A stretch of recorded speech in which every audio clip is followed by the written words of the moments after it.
दुनिया की सबसे बड़ी इस्लामी तहरीक तबलीगी जमात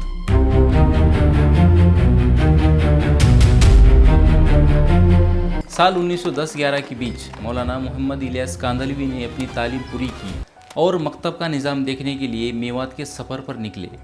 एक दिन मेवात के एक कस्बे में लोगों ने कहा, हजरत, हमारे यहाँ भी एक हाफिज कुरान है, आप उससे मिलिए।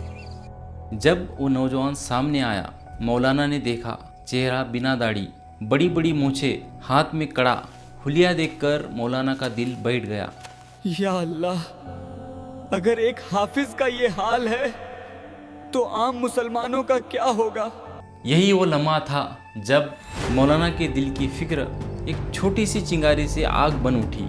इसी दौर में मेवात में शुद्धि तहरीक जोरों पर थी और कई मुसलमान ईमान से मुर्तद हो रहे थे। ये फिक्र लेकर मौलाना इलियास 1925 में हज के लिए रवाना हुए।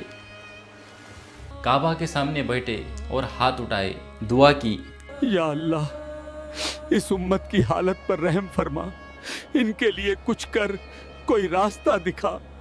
दुआ करते करते नींद आ गई और ख्वाब में रसूलुल्लाह सल्लल्लाहु अलैहि वसल्लम तशरीफ ले आए। फरमाया, तुमसे काम लिया जाएगा। सुबह जब आंख खुली, मौलाना ने ये ख्वाब अपने उस्ताद मौलाना खलील अहमद सहारनपुरी को सुनाया। उन्होंने कहा, इलियास, तुम्हें यह नहीं कहा गया कि तुम काम करोगे, बल्कि कहा गया है कि तुमसे काम लिया जाएगा। साल 1926 मौलाना इलियास हिंदुस्तान लौटे और मेवात के लोगों में नारा बुलंद किया, ऐ मुसलमानों, मुसलमान बन जाओ। जब वो किसी गांव में जाते, मेव लोग मजदूरी को निकलते तो कहते, आज मेरे साथ मस्जिद में रहो, तुम्हारी मजदूरी मैं तुम्हें दूंगा। फिर उन्हें मस्जिद में बिठाते, कुरान, नमाज और दीन की बातें सिखाते। धीरे धीरे छोटी छोटी जमातें बनी, 4-5 लोग जो अपना खर्चा उठाकर गांव-गांव दीन की दावत देने निकलते। इसी साल दिल्ली में हजरत निजामुद्दीन औलिया मज़ार के पास एक छोटी मस्जिद को मरकज़ बनाया गया, बंगला वाली मस्जिद, जो आज निजामुद्दीन मरकज़ के नाम से जानी जाती है। साल 1938-40 के बीच मौलाना इलियास अपने साथियों के साथ मरकज़ में बैठे थे।